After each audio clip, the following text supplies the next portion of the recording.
Welcome to Computer Basics 1, Getting Started, presented by me, Charlie Sawyer, for Wilderness Coast Public Libraries. This is a presentation for people who have never used a computer and need help from the very beginning. So let's get started. First thing we're going to do is look at the parts of a computer. Depending on where you're sitting, most of these parts are on a table or desk around you or in front of you. Of course, you're looking at a monitor, which is like a TV screen, and it acts pretty much just like a TV screen, except, of course, it can have, in addition to moving pictures and still pictures, it can have text as well that you can type and edit using this thing, the keyboard, which is like a typewriter. And you'll see that the keys are laid out just like a typewriter, but they have some extra keys and some extra things that we'll be going over. Then there's the mouse. The mouse is what we call a navigation and selection tool. It allows you to move a little cursor onto different things on the screen, and by pressing a button on the mouse to select them or to make something else happen on the screen. It's called a mouse because it's got a little round body with a long tail connecting it to the computer, although these days sometimes it's wireless, so there's no tail. Somewhere nearby, either next to the computer, on the floor under the table, or under the computer on top of the table, is a box. It could be vertical like this, it could be on its side, but it's the computer itself. And it's what does all the work, and it has circuit boards, and fans, and storage media, and ways for other devices to be hooked up to it, and ways for transportable storage media to be put in and out of it, such as CDs and memory sticks. You may have a printer nearby, or it may be across the room, but it's what prints the words and pictures that you type on paper. You might have some speakers, which are just like stereo speakers for voice, music, and other sounds. And somewhere there's a modem. There's a device. It may not be visible to you there, but there's some way to connect to the outside world or to a network of some kind. These days, mostly it's a connection to the World Wide Web or the Internet. These are all the parts put together. Now, if you can think about the monitor, the speaker, and the printer as three different ways to get information out of the computer, by watching, reading, listening, and printing. There's only two ways to get, immediately anyway, information into the computer, and that's the keyboard and the mouse. But the computer is what does the work. We'll start with the keyboard and the mouse. Let's take a look at the keyboard. The keyboard, thankfully, the main part of it anyway, is laid out pretty much as typewriters have been laid out for well over 100 years now, I suppose, with the QWERTY, Q-W-E-R-T-Y style of keyboard layout, standard typewriter layout. That's the bulk of those keys on that keyboard. But there are a lot of other keys here, and so that's what we're going to talk about right now. Go to the upper left. There's an escape key. That's sort of an emergency, let's get out of here key. It doesn't always work, but most programs are set up so that if you're in the middle of something and you decide you change your mind, that you can often press that key and kind of get out of the thing you're doing and back to another screen where you might be able to figure out what to do next better. There's a row of keys called function keys. We're not going to cover them today, but they're numbered F1 through F12. And if you were using, say, a computer at a point of sale in a store, you might assign specific functions to those keys, such as add sales tax or something like that. But it's going to be different for every setup, although they do have functions that are pretty handy. It's just for a later, more advanced course. There'll be some specialized keys near the upper right, such as print screen, scroll lock, pause. We're not going to cover those today either because they're rarely used. Let's get back to this, the main keyboard, the QWERTY keyboard. There's numbers along the top, and above those numbers are individual characters like an at sign, a number sign, a dollar sign. And just like regular old-fashioned typewriters, pressing the Shift key, and you'll find Shift keys on the lower left and lower right side of the computer keyboard, those Shift keys enable you to make capital letters out of the regular letters of the alphabet, or if there's two commands on a key, pressing Shift will allow you to type the upper command. For instance, if you wanted to type a $, you would press Shift and then press the number 4 at the very top where the $sign is. You've got a tab key, which is very much like an indent key on a typewriter, although it has some more functions. You've got a caps lock key, which works just like the locking of capitals key on a typewriter. On the right side, you've got an enter key, which is actually has functions very similar to the carriage return handle on an old-fashioned typewriter, or the carriage return or return button on a electric typewriter. Upper right, you'll see a backspace key, which allows you to backspace and essentially erase the letters you just typed. But that's, can't forget the space bar. The large bar in the center near the bottom, at the bottom, is the space bar, and that's for putting spaces between words or characters. There are at least two other keys that I want to tell you about.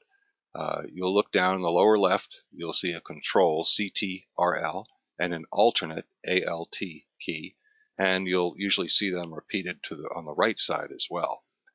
And those have some special functions that we probably won't get to today, but that's about the main difference between that and the standard QWERTY keyboard. You've also got a set of cursor control keys. If you look down, you'll find 4 arrow keys, up, down, left, and right. Those are used for navigating around the screen, as we'll see. And above that are certain other keys which help you move your cursors or icons around the screen. And most computers have a numerical keyboard, a keypad on the right that looks very much like a calculator or adding machine and acts in pretty much the same way, depending on, you can simply type numbers in a document, or you can do some other things with those keys as well. The mouse is the other main way you have of telling the computer what to do, and we'll cover the mouse. As we stated earlier, the mouse is a navigation and selection tool. It, with the keyboard, is one of the 2 ways that you tell your computer what to do. The mouse is usually connected with a wire to the computer, although these days wireless mice are becoming more and more common. They work the same way, but with a wireless mouse, you just got to make sure you got it pointed the right direction. When it is pointed the right direction, the side facing the computer or away from you is going to have 2 buttons, one on the left side, one on the right side. These are usually large spaces, not small buttons, on the mouse. There are more areas than points on the mouse. Many mice in the middle also have something called a scroll wheel, which you can experiment with later. But mostly, the thing you'll do mostly with the mouse is move it around on the table or on a mouse pad and press that button on the left click. You hold the mouse by laying your hand gently over it. The illustration shown here is for a right-handed person. And when a right-handed person lays their hand on the mouse, their index finger falls naturally on this left button area of the mouse. Now, for a left-handed person, it would be, say, the ring finger would fall over the left button. But what happens is when you lay your hand on the mouse and you move it away from you, toward you in circles, keeping it straight, that is, keeping the wire side or the button side facing the computer, you can move it around and it'll move a pointer or cursor on the screen. That's basically how you use a mouse. Now, as you can go ahead now and lay your hand on the mouse and move it around on the screen in front of you. You should be able to see a cursor or a pointer that looks like one of the ones shown on the screen here. But what do you do with a mouse? Well, we're going to find out, because next we're going to talk about the desktop. That is the area on the screen that is what you see when you first turn on your computer. The first thing you'll probably notice about the desktop is that the one on the screen in this little presentation doesn't look like the one on your computer. That's because this is customizable. Every computer is going to have a different background picture, different icons placed on the desktop, those little symbols that are around there, program icons usually, or file folders. There's going to be different icons at the bottom as well, but they're all arranged in pretty much the same way. The big, broad, full-screen desktop area will contain program icons and file folders and maybe a few other tools. The notification area in the lower right, you won't mess with that much unless you want to, say, change the volume of sound on your computer. There's a few other uses that later on you'll get into. In the middle at the bottom, whatever program you have open at the time will be shown there. Near the left side, the Quick Launch toolbar, that's customizable as well. Every computer is going to look a little different there, and some of them may have very few or no icons in that area. But every Windows computer does have one thing in common on that desktop, and that is the Start button in the lower left. The Start button is, for most people, exactly what it says, where you start. On a Windows Vista computer, that Windows Start button doesn't say Start anymore, unless you roll your cursor over it with the mouse. Then a little sign pops up telling you what it is. But it's the key to getting started with a Windows computer. After you practice using the mouse and learn how to click, you're going to click on that Start button, and it's going to open up a menu. And it looks pretty complicated, and it is, but this is the best place to get started when learning how to use a computer. And as intimidating as it may seem, this is as simple as they usually make it. Once again, if you click this on your computer, it probably will not look exactly like the one shown on this screen, but it will have all the same things in more or less the same area. The Start menu you're looking at right now is a Windows Vista Start menu. And the Windows XP computers also have a slightly different layout, but you'll find most of the same sorts of buttons. Let me just give you a quick verbal tour of this, and then we're going to switch from this PowerPoint presentation I've been showing you to some live action. We'll start at the upper left. There's usually, when you get your computer, a few buttons like Internet Explorer and maybe an email button up in the upper left. There may be some other program icons loaded depending on what software is on your computer. There'll be below that an area that says All Programs. And when you click there, it'll open up a series of files and folders that allow you to navigate to the various programs that are on your computer. Over on the right side, Windows Vista Start menu has some quick links to your files and folders that you'll be building up on your computer as you compose letters or documents and save them, or pictures, or anything else. There's a way to get quick access to things you've been working on recently in the Recent Items section.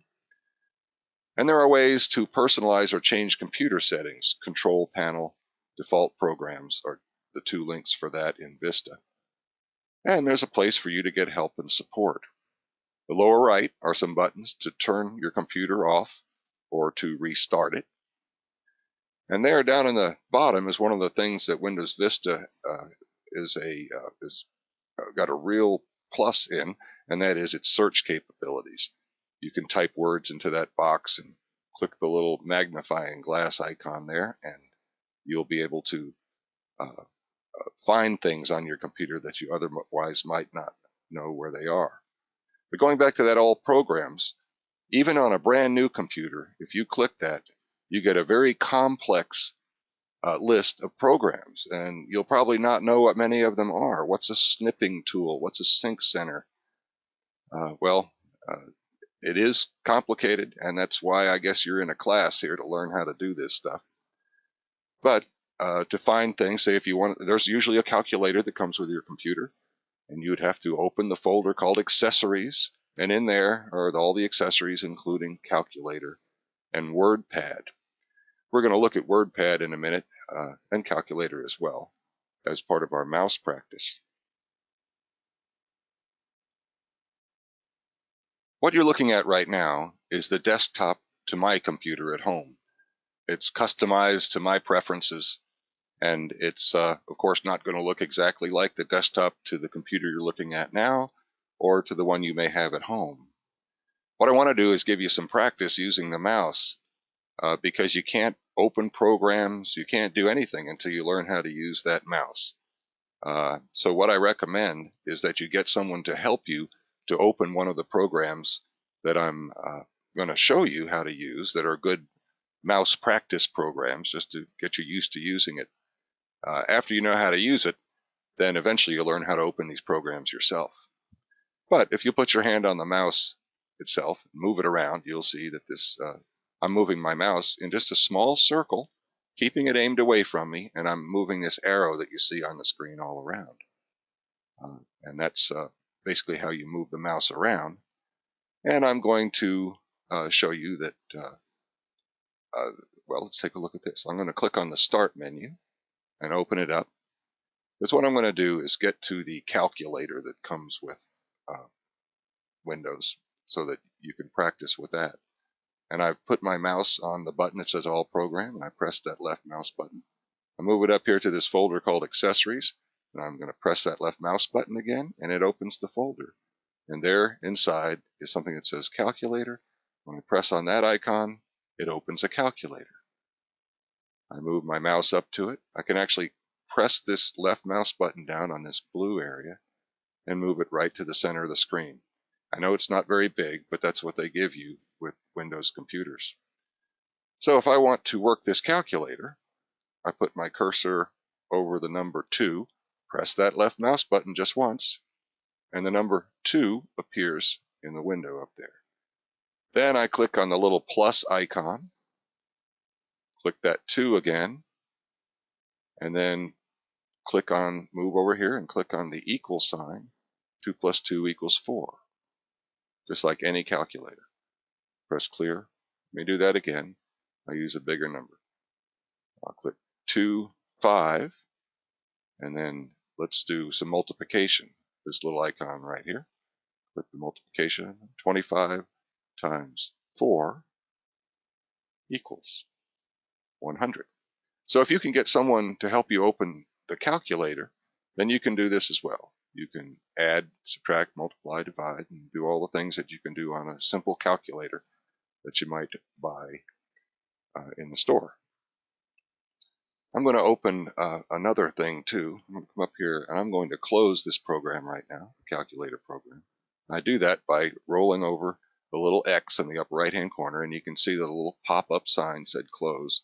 I'm going to press that left mouse button again just once, and there it is. Let me come back to my Start menu, press Start, and this time I think I'm going to go to Games, which is another great way to practice using a mouse. Roll my mouse up here. You can see as I roll over things it turns in blue, but I'm going to go to this one called Games. Again, you may need someone to give you some help in how to find the games and get them open. Once you get them open, they're great ways to practice using a mouse. I'm going to press my left mouse button, click on Games, and it should, in a minute here, gives me a list of games. Now there is lots of different things in here, but I'm going to pick a game that most people are familiar with. For instance, Solitaire. It's right down here. And there's an even simpler version of Solitaire called Spider Solitaire, which just, I think you'll see in a minute, works more or less the same way, but it's a little different. I clicked on that icon, and what it did was it showed me a little preview of the icon over here and turned this here blue. Why didn't it open? Well, many programs, when you get into these menus, you actually have to click twice. And you have to click twice fairly quickly. I'm going to double click. That's what it's called. 2 clicks of that left mouse button in fairly rapid succession. It may take you some practice to get used to how fast you have to click it. I'm going to go click, click, and it opens. That was pretty quick. Click, click. And you can see what's happening here. It's filling the screen with cards. Now in Spider Solitaire, you can see that they're all the same suit. That's just to make it simpler for us today. But it works pretty much like regular Solitaire, in which you try to arrange things into numerical sequence. Taking a look at what I got here, and I can see a few places where I can make that happen right now.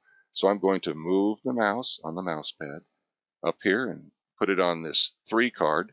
I'm going to press the left mouse button down and hold it, and then move my mouse, and you can see that I have now grabbed this card. I'm still holding, I'm not releasing. I'm going to put it here under the 4. Now I'm going to release, and there it is in place. You can get the idea here. I'm going to move this queen under the king, click it, hold the click down, the left mouse button, and move the mouse over here into position under the king. 6 goes under 7, click under here, and release. There's another 6 that can go under 7, and our 7 can go under this 8. So you can see why this is great practice for learning how to use a mouse, because it is you have to do a lot of clicking and holding. And I won't go any farther with this, but you can. The games are programmed. I'm going to go over here to this stack of cards and click on it, and just like in solitaire, you can draw some fresh cards if you get to a place. But anyway, we're not here to teach you how to play solitaire, but this is a good way to practice using a mouse. Next, we're going to open a program, one that's fairly simple actually, and that we're going to explain how programs are laid out. Now, I'm going to go back here and click on my Start button again. Click on that thing and open it up.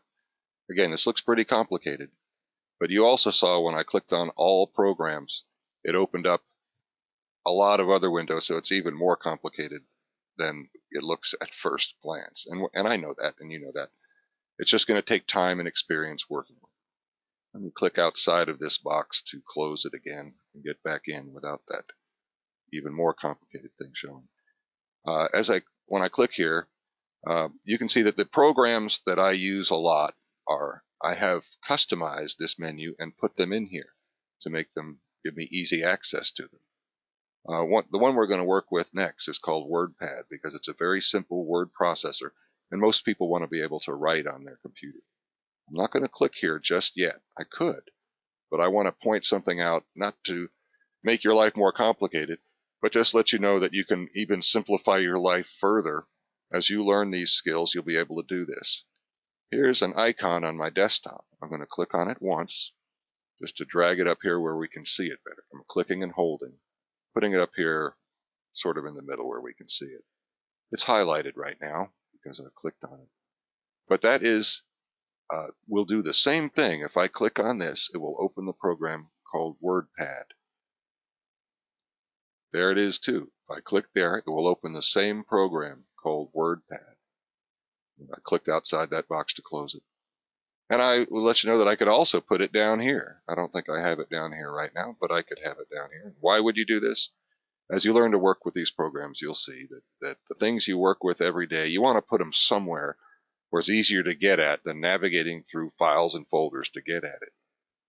But for a program icon that's on your desktop, the way to open that program is to double click. Again, that's a click-click motion. I'm going to go right now, click-click, that fast. And it opened a little program. The reason I'm opening this is to show you that the way this program is laid out is very similar to many, many other programs you work with. There's a blue bar at the top.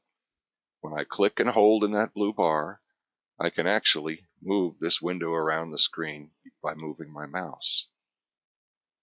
Now, chances are you want this to be bigger in order to work with it. But let's talk more about this blue bar, and I'll show you what it can do. First, on the left side, it is the name of the file I'm working on. It's just called Document because I haven't named it. That's all it is. The program is WordPad. Coming across here to the right side, you'll see these 3 icons, which appear in almost every program that you'll work with in Windows. And there's a button which when I roll over it says minimize. It's a little minus sign. I go to the right and roll over that. The little sign comes up that says maximize. And the one on the right says close. That's the one you can click when you're done working with this program. But we're not going to click that one right now. I'm going to click the maximize button to show you what happens. This is a single click. Again, a single left mouse click. And it fills the screen. Now, sometimes when you get more advanced, you'll have two programs open at once, perhaps. So I'm going to go over here and click the Restore Down button, which I like to call the windowizer, and it moves it down into the box that you see on the screen here. Now you can also resize these boxes. I'm going to come down to the lower right, and as I roll my cursor over this corner, it turns into arrows. I can pull the box bigger, smaller, if you want. All programs pretty much work like this. There are exceptions. Let's go maximize here, fill the screen with our program. Most programs are laid out the same way. There'll be a series of menus, choices. As I roll over these, you can see that they highlight just a little. If I click a single click on any of these, it brings me some other choices. Now, some computers are set up that you have to click at the bottom of this sub-menu that opens in order to see all of the tools available to you under that. I have mine set up to show them all the time. That's the way I like it. And as I roll over these other menus, you can see I've got other choices just by rolling my mouse, not clicking, just rolling over these others. Okay. Let me get out of there and just click anywhere to close it. It's often how you have to close windows. It's just click outside of them anywhere. These icons in the next row are actually some of the same commands and tools that you'll find in the other menus that we just looked at. But you can put them up there if they're buttons you use a lot, they can be made more convenient for you that way. Most word processing programs will have somewhere a place where you can select font. Again, I rolled over that little arrow next to this window, and it tells me that that's for font. And when I click that, you can see I've got a bunch of different fonts to choose from, different type styles. And there are many, many, many, many, many type styles. There's another window here. It says font size. This will say how big the font is. And this next window is one that you won't need to mess with. We're using Western type fonts. Up here, this is a bold button. You'll see that you can make font bold, you can italicize it, you can underline it, and you can left justify it, center it, right justify it. You can add bullets. So now you, again, can customize which of the icons that are in these, which of the tools that are in these many different choices that you can have appear up in this area. I want to get started typing something. I'm just going to type hello, period. Now, it works just like a regular keyboard, but I'll type hello. When I say a regular keyboard, I mean a regular typewriter keyboard. My name is Charlie, period. And if you're not used to typing, it's going to take you a lot longer than that to find the right keys. But I'm going to hit enter, which is just like that carriage return on an old typewriter. Hit it a couple times, and we'll do again. I'm pressing the shift key and the letter I, and I'm releasing the shift key, N. Press the space bar, order to make capital letters, I must press the shift key while I type the letter and press period. Now, what if I want to make a change there? At this point, I can come over here, move my mouse around. You can see the cursor looks a little different because it wants to show you exactly where you can put it. But I can click right next to that word must, come up and use my backspace key, which is in the upper right-hand corner of that keyboard. Press it 4 times to remove those letters. Now I'm going to put C-A-N. I can press. Now, you can see how you could spend a lot of time just getting used to using this program. And this is not a course in how to use WordPad. It is a course in how to get some basic computer skills. So I'm not going to explain much more about WordPad. except that I'm going to show you a critical skill which you're going to have to acquire once you start working with computers. And that is this idea that you're going to have to save the document. If you create something, you can write something and you can tell your printer to print it, but most people want to save what they do. That is, so that they can come back later and open it up again and maybe revise it a little and print it again. Very common thing to want to be able to do. So I'm going to show you how to do that. Because usually one thing you'll learn is that there are 2 or 3 ways to do everything. They've, in order to make your life simpler, they've made your life more complex. But I'm going to come up here and I'm going to click on File, and it opens up a series of menus. What I want to do is save this document. Now there are times you'll use Save, other times you'll use Save As. But the first time you save something, you can click Save, and it opens up a series of folders. Again, this is something you'll have to get used to. I've custom designed my own folders. These are put in here by me, depending on what I'm working on. So what I'm going to do is I'm just going to save them right here in this folder called Documents. Sorry, this looks really complicated. But in order to do this, I've got to give it a name, or all my documents can't be named Document. So I'm coming down to File, Name, and I'm going to just, when it's highlighted, when you start typing over something that's highlighted, it will erase everything that's there. And I'm going to call this Charlie's letter. Now, once I do that, it will automatically save it as the right kind of document, and it will save it into this folder called Documents. That's where the system defaults to. In older XP computers, it's called My Documents, but it's very similar. I'm going to click Save, and I have now saved the document with the name Charlie's Letter.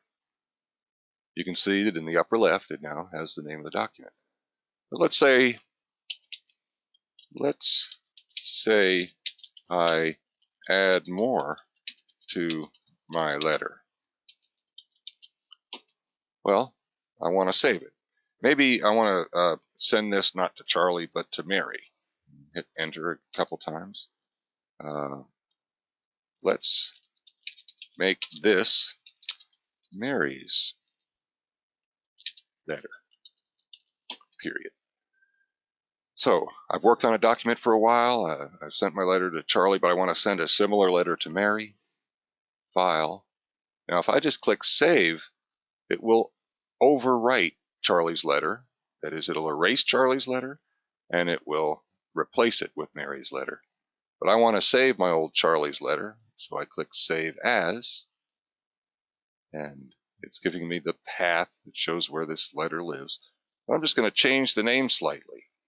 I'm going to change this from Charlie's to Mary's. I don't put an apostrophe in here because there's certain characters that just don't work in file names, so I tend to avoid using any characters other than standard letters. But now I'm going to click Save. Now it says that this is Mary's letter. Later on, if I want to open Charlie's again, I can put a File, Open. By the way, this is the same thing. If you click File and there's an Open, click out of there. That does the same thing. Click that icon. And there I can see that I've got Mary's letter and Charlie's letter. I'm going to cancel this right now, because that's basically all I wanted to show you about this for now, is just that this is typical of the way programs work. That is, they're usually arranged in a similar way with similar menus and icons depending on what they're doing. Most of them are going to have these 3 buttons in the upper right to either make them a mid-size window, minimize them entirely, or closing them. In fact, I should demonstrate that minimize function.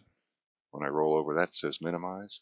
When I click that, it seems to disappear. It does disappear, but it's still open. And I can see that the letter I've been working on is now shown down here in my taskbar. I click that, it opens back up. And remember, the middle one makes it middle size, where you can move it around and resize it. And the X closes it, which I'm going to do right now.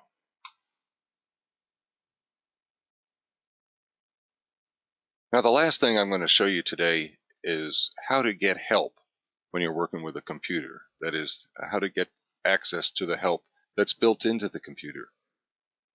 And for some of you who have never touched a computer before today, this is all going to seem a little overwhelming. But like anything else, it just takes time, sitting down and doing it, getting over those first hurdles, and then you'll find that things begin to come together for you more quickly than you might think. So I'm going to move my mouse over here, go down to my Start menu, click that, and you'll see that one of the choices I have, and again, it may be laid out a little differently, but you're going to find something that says Help or Help and Support. When I roll over that, it highlights it in blue. But when I click on it, just a single click, it gives me some choices. For instance, I can take a course, if you will, in the basics of Windows, which is very basic computer skills. So when I click on this, just single click, it gives me some choices. I come down here and click on this link, and just a single left click opens this up, and it's going to tell me Introduction to Computers. What are computers? Types of computers. And when I'm done with that, I can use this back arrow to go back to the menu. I can also search on particular topics. Let's say I want to learn more about files, these files and folders things. I'm going to type in this window, F-I-L-E-S, click on the little magnifying glass icon to search, and there it gives me a series of topics working with files and folders. It'll tell you about the different types of files and folders that are on your computer. There's some folders. By the way, I'm moving down this page by rotating the scroll wheel on my mouse, which we haven't talked about yet. As you can see, there's a lot of information available to you right here. Now, I also want to use this opportunity to show you why you might want to have two windows open at the same time. You'll notice that on the right side there's a scroll bar that I can use. I can click on this, drag it down, and it will move me through the document. I can click the little arrow at the top or the arrow at the bottom. I can click in this area here. So you can see there's a number of ways to do the same thing in Windows. But let me make this a little smaller. And I'm going to move it over to the side. And now I'm going to open. I can see my desktop. There's the icon for WordPad. Let me double click on that to open it. Now what you can do is you can actually set this up so when you're trying to figure something out, like how to save, how to save, I'll just type that to have something in here to save. When I come up here to go File and Save, you might go, oh, there's a bunch of folders and files. Well, there it is right over here, is how to work with files and folders. So you can keep this help open on one side while you're working with the program on the other side. I'm going to cancel this for now. I'm not going to save this. I'm going to click X to close it. And do I want to save it? No, don't save. And we move this back in here and close that out. And I already have a file open here that I'm going to click to open. And it's by way of closing credits. Here it is. This is the conclusion of Computer Basics 1 Getting Started. I'm going to come over here and scroll down for the rest of the credits. Presented for WILD, Wilderness Coast Public Libraries. Please attend the classes in person if you can, because there's so much more we can do in person than trying to recreate it in this video mode. But maybe the video will help you too. Thank you very much. I'm Charlie Sawyer.